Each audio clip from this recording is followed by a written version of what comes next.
बिस्मिल्लाहिर्रहमानिर्रहीम। अस्सलामुअलैकुम दोस्तों।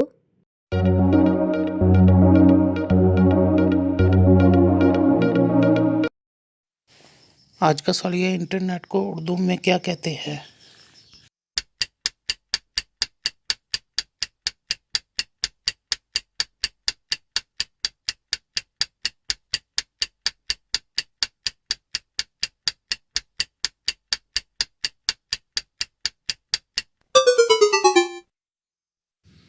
जवाब है तारों का जाल।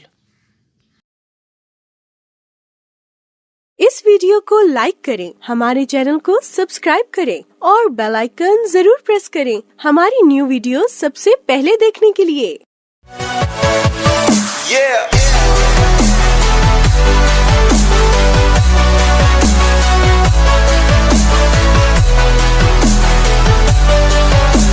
For more updates, subscribe to our channel, click the show links and enjoy watching the videos.